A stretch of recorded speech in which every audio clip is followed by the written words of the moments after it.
Morning, y'all. May 16, 2019. Had to think there for a minute. Well, lately, periodically, I should say this, preface this by saying periodically my head gets clogged with dead people. And no, I don't see dead people, not every day. Sometimes after midnight, though. People from the past I know about historically, or have read their work, or viewed their art, or these things I always feel a connection to. So as the year goes through and seasons change and things occur, I'm reminded of the things I've read and seen in my life, just like all of us. And today I wanted to talk a little bit, it's hard to say anything. I want to talk about Orson Welles and Kafka, Franz Kafka, a Hungarian. He's actually Czechoslovakian, Czechia as it was called in the day, born, German speaking, but he lived in Hungary. And Kafka didn't quite make it to 41 years old.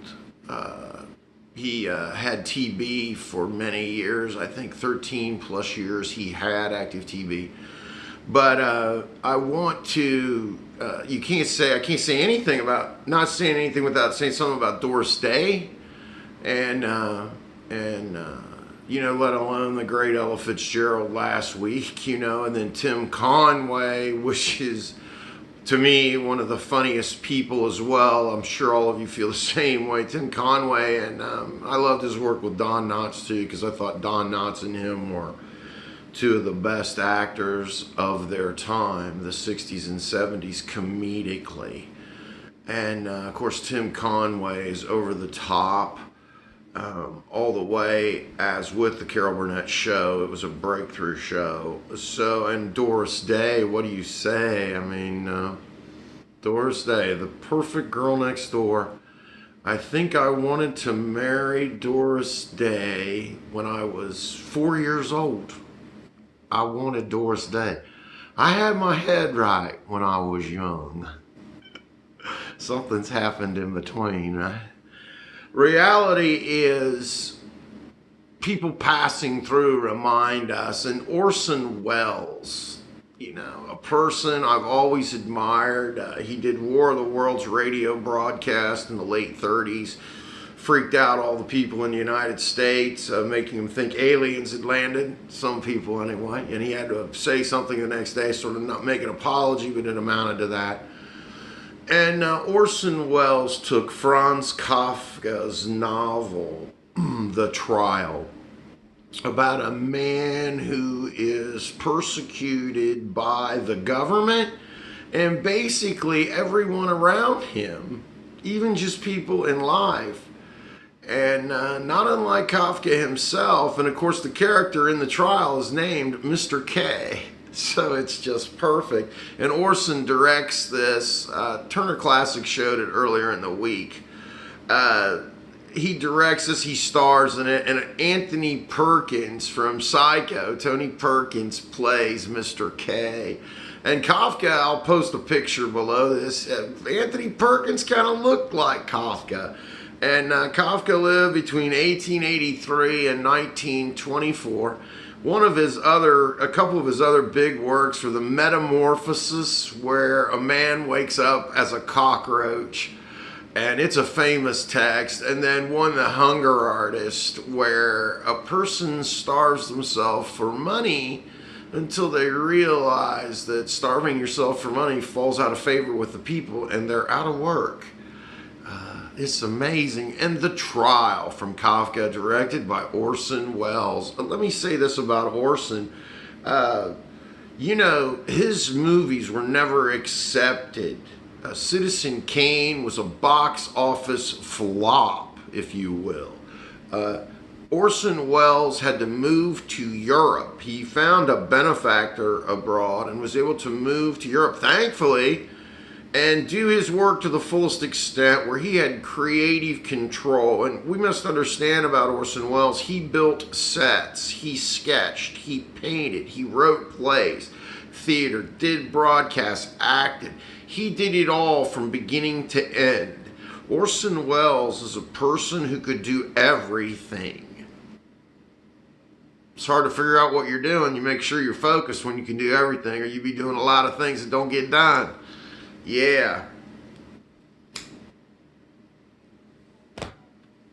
Nonetheless, Kafka, living in Hungary, TB, tuberculosis he's a clerk in a huge insurance agency. Jeremy Irons made a movie, I believe in the 80s, just called Kafka, and it's pretty accurate too.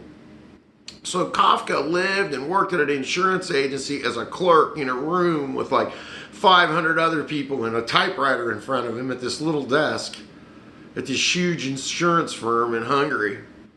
And he wrote when he could, and with TB. So for him, it was always about the escape.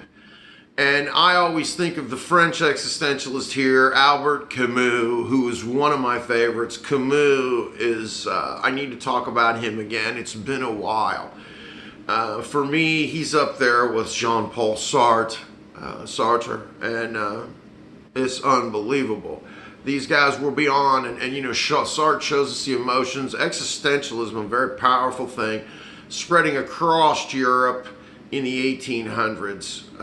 Unbelievable, right into the 1900s when logical positivism came about in philosophy with Bertrand Russell and G.E. Moore and Whitehead, and sort of changed thinking in philosophy, trying to make English like math. And Wittgenstein clarifies all that, but I'm digressing now. The reality is Kafka, you should read him, and I'll put up a couple of links. He writes a lot of novellas, shorter pieces, but in the trial specific, he's concerned about persecution from others on our being. Once again, with existentialism, we see it's always about protecting the self. You protect yourself. You know, it always reminds me in the Bible where it says, build your house on solid rock, not sand. You gotta have a good foundation. If you don't have a solid rock foundation, how can you build from it? Well, that's where our parents come in to help us. And nowadays, things have changed so much that people don't even see each other in the same house, I hear. I think maybe that's why I live alone and let people in periodically. The reality is, that's kind of funny when I think about it. You got to make yourself laugh. The reality is, though, in all seriousness, this persecution complex that Mr. K has in Kafka's trial is not unrealistic, because he's persecuted by the government, he's persecuted by his neighbors, he's persecuted by everyone, just because, not really that they're persecuting him, but they're just asking questions.